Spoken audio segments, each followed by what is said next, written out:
Yo ho moussaillon, aujourd'hui on met cap sur le grand large. Parce que oui, figurez-vous que même si on a déjà pu voir des cartes dans ce thème par le passé, et quelques archétypes du genre dans l'animé, il a fallu attendre longtemps avant d'avoir dans le jeu physique un archétype de pirate.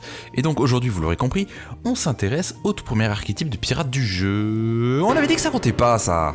Non, ce qui nous intéresse aujourd'hui, c'est l'archétype Patrol du pillage. Révélé comme exclusivité TCG début 2020 avec le set Assaut de l'Ignition et ayant rapidement reçu du support quelques mois plus tard dans le Code de l'Éternité, le deck reçoit aujourd'hui une dernière vague dans Foudre Amplifiée.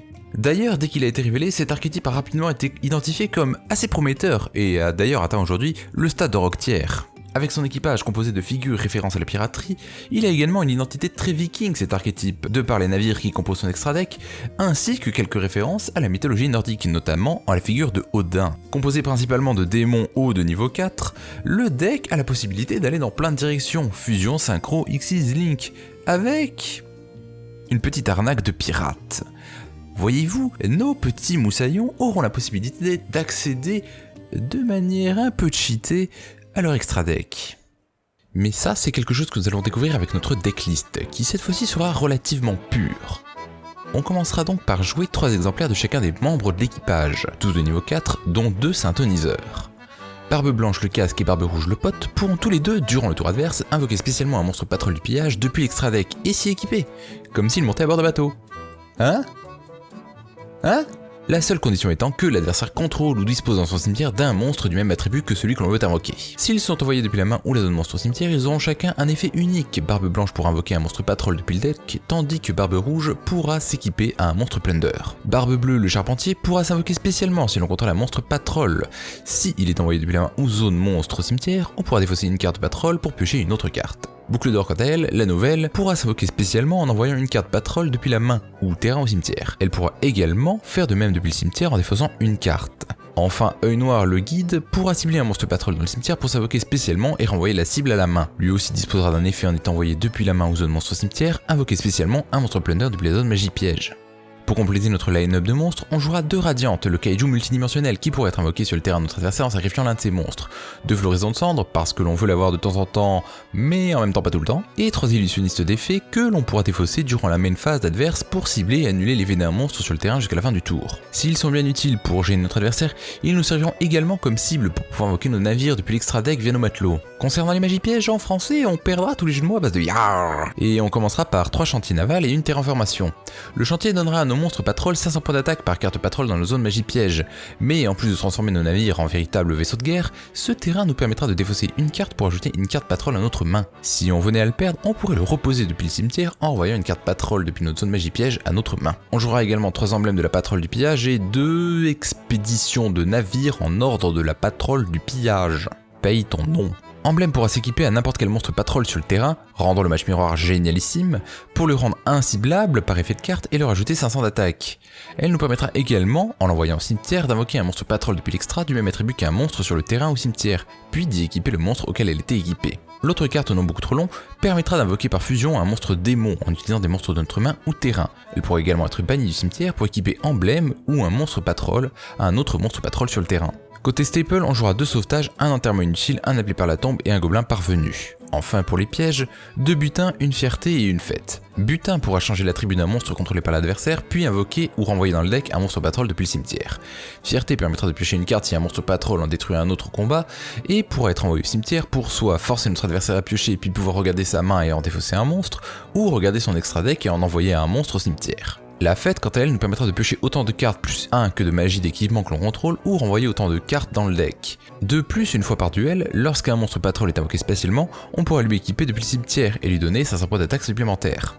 Côté extra deck, on commencera par 2 Barbes Noires, le capitaine de la Patrol. Son effet rapide nous permettra de cibler l'un de nos monstres pour invoquer un monstre Patrol depuis l'extra deck avant de l'y équiper et de piocher une carte. Concernant les navires, 2 Bran, 3 Alice, 2 Mork. Bran boostera passivement nos autres démons et pourra, en défaussant une carte Patrol, cibler et bannir une magie piège avant d'ajouter un monstre Plunder à notre main.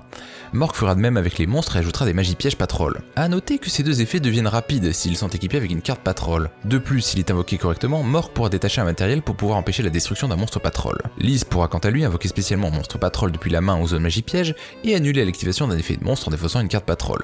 Si là l'effet peut être activé n'importe quand, il faudra tout de même qu'il soit équipé d'une carte Patrol pour pouvoir en ajouter une autre à notre main. On jouera également un requin Bahamut et un crapaudylique, le premier pour invoquer le second qui fera office d'Omni Negate. Et pour compléter l'extra deck, un Almirage pour servir de cible afin d'invoquer Bran via nos effets, Trishbanea pour voler des games au burn, un numéro 37 parce que... j'ai pas d'autre explication que c'est un requin, c'est dans le thème, m'emmerdez pas. Et un Quario Gandrax qui pourrait réalistiquement être remplacé par un Dragite ou une baleine aura blanche. Mais bon, on joue avec ce qu'on a.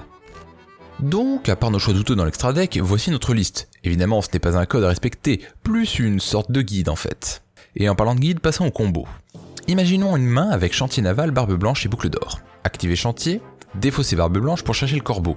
Effet de Barbe Blanche qui vient d'être envoyé depuis la main au cimetière, on invoque donc Barbe Rouge depuis le deck. Invocation normale de Boucle d'Or avant de l'utiliser pour invoquer Almirage. On active alors l'effet du corbeau en ciblant Boucle d'Or. On utilise ensuite Almirage et Barbe Rouge pour invoquer Barbe Noire.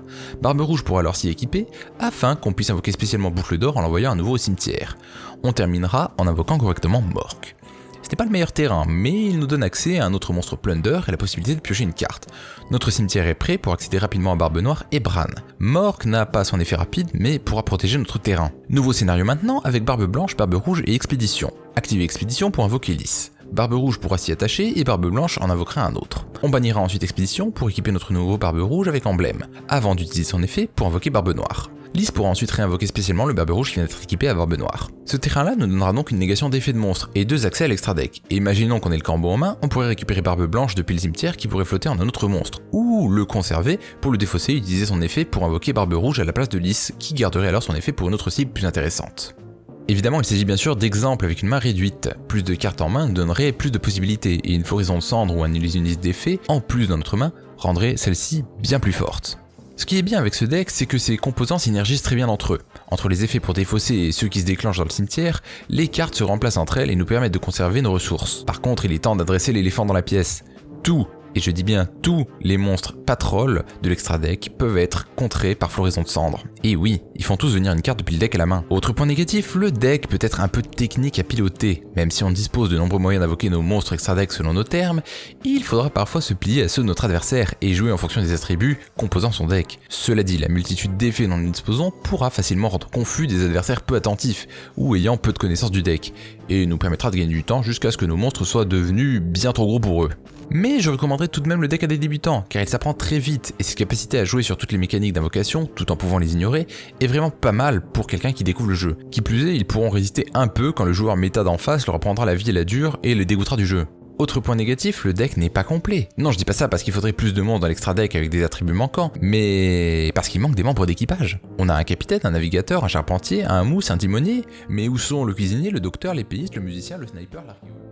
Non, clairement le deck est très drôle à jouer, et entre de bonnes mains, il prouvera facilement sa place dans le rock tier. Mis à part Lys, Barbe Blanche et Barbe Rouge qui restent un peu chers, surtout qu'on les joue à 3, le deck est relativement budget friendly, et on peut réalistiquement s'attendre à un support supplémentaire à l'avenir. Bref, c'est tout pour aujourd'hui moussaillons, j'espère que cette vidéo vous a plu, n'hésitez pas à la partager, laisser un commentaire sur le deck ou la vidéo en elle-même. Si vous ne connaissez pas la chaîne, je vous invite à la découvrir, il s'agit principalement d'une chaîne gaming et dessin. Vous pourrez d'ailleurs y trouver le speedrunning de cette boucle d'or que j'ai dû recommencer 4 fois. Et occasionnellement, je pose des choses qui n'ont rien à voir, comme ces vidéos decklist. Mes chers amis, que cette journée demeure celle où vous avez failli vous abonner à la chaîne du capitaine Flogolo.